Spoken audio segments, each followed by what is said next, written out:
What's up, Mafia? We're in week 2 of training camp, and I need you to sit down for this one because this isn't a normal stretch of practices. We had a starter advantage for 4 straight practices with zero explanation from the team. We had 2 of our top 3 receivers go down with the same injury on the exact same afternoon.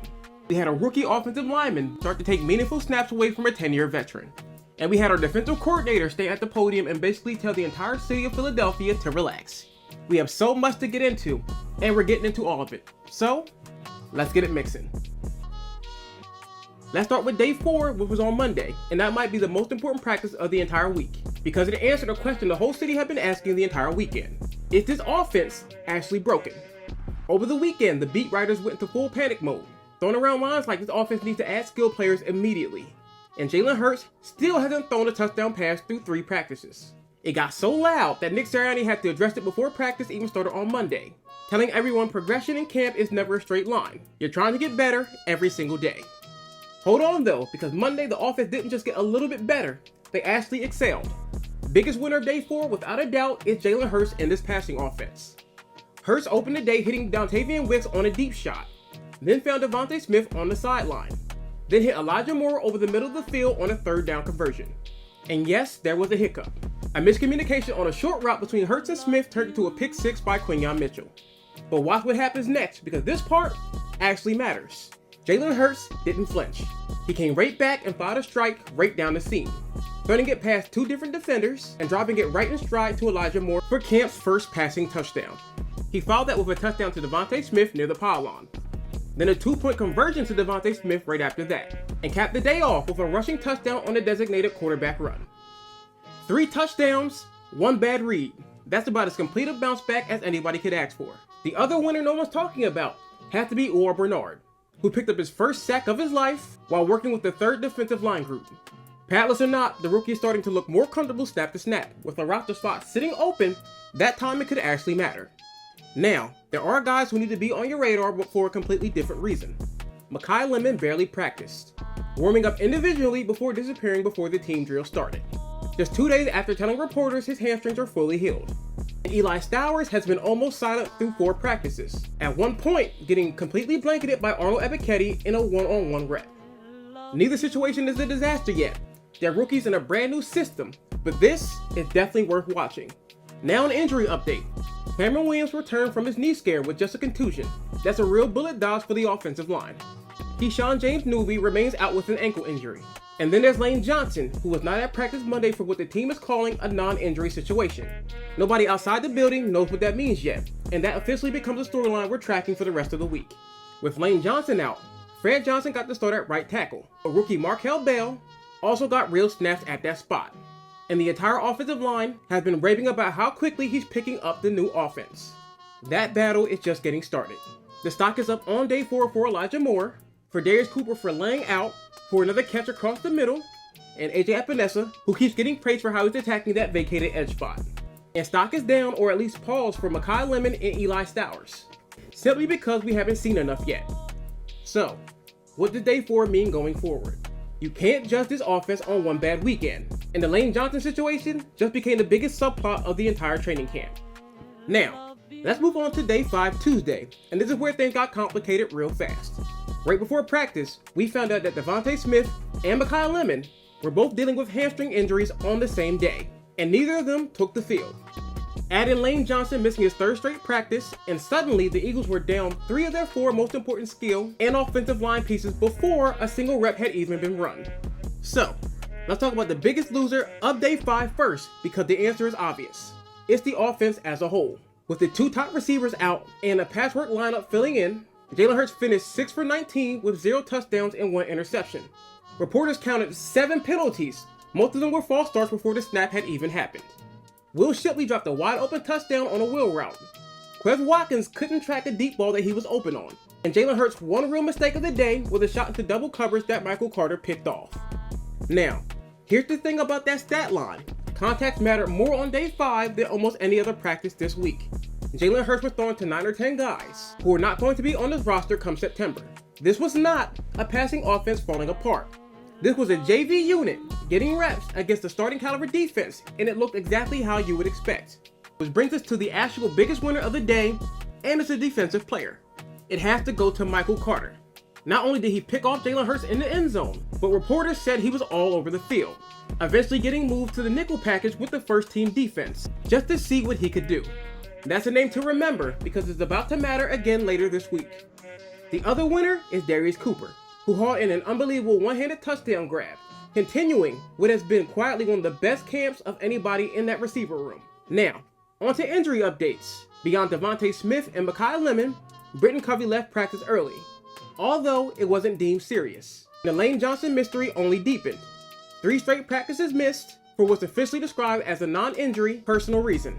Nobody's panicking, but nobody has the answer for it either. Now onto a position battle update. With Lane Johnson still out, it flipped to Markel Bell getting the start at right tackle over Fred Johnson, which tells you the competition is very real and very close. And backup quarterback Tanner McKee actually got out-snapped by Andy Dalton for the first time during training camp, throwing some sharp passes to Samori Toure. The stock is up for Michael Carter, obviously, plus Markel Bell is starting to climb. Stock is down for the receiver room health. It's not a problem with talent, it's a problem with availability. Going forward, Day 5 is a reminder that training camp numbers lie without context. But the injuries to Smith and Mekhi Lemon are the real storylines heading into the back half of the week, because you cannot build chemistry with Jalen Hurts from the training room. Now, before we do continue, let me get your opinion. Which has you more concerned? Lane Johnson missing 3 straight practices with zero explanation, or Devontae Smith and Mekhi Lemon both banged up with hamstring injuries on the exact same day? Drop it in the comment section and let me know. Now let's move on to Day 6, Wednesday, and this practice actually answered more questions than raising new ones. It starts with Lane Johnson missing his 4th consecutive practice. Reports finally clarified that this is a personal situation, not a health scare, and that he's expected to be back soon. But here's the twist. The absence might be turning into a blessing in disguise for this roster, because Markel Bell started at right tackle over Fred Johnson again. And by all accounts, he's holding his own against the likes of Jalen Carter, Nolan Smith, and that entire defensive front. And that's not a defense known for taking it easy on rookies. Biggest winner of Day 6, and it's not particularly close, has to be Markel Bell. 3rd round rookie, 6'9", 350 pounds. And reporters are saying he's already showing some traits you want to see in the eventual heir to Lane Johnson's job. And honestly, this is not the conversation people expected to be having week 2 of training camp. The other major winner had to be Dontavian Wicks, who stepped into the void left by Devontae Smith and Mekhi Lemon and made the absolute most out of it.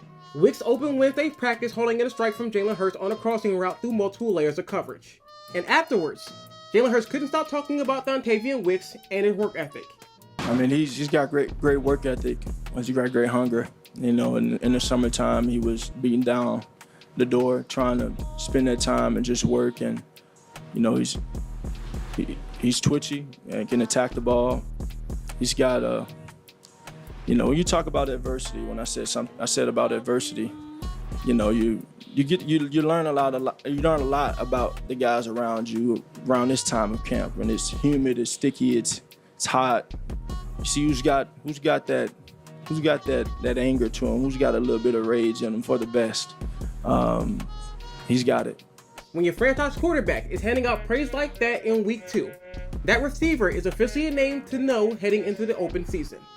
Now on to the defense, because Vic Fangio dropped a real nugget during his press conference. Since so many offenses are leaning into 2 tight end sets, the Eagles could be running a lot more of their base defense package this seaseason, which means Cooper DeJean could be playing significantly more snaps at safety instead of the slot. But I do kind of sense that the league is coming back a little bit. Not that there's an influx of a bunch of fullbacks right now, but they're maybe playing 2 tight ends.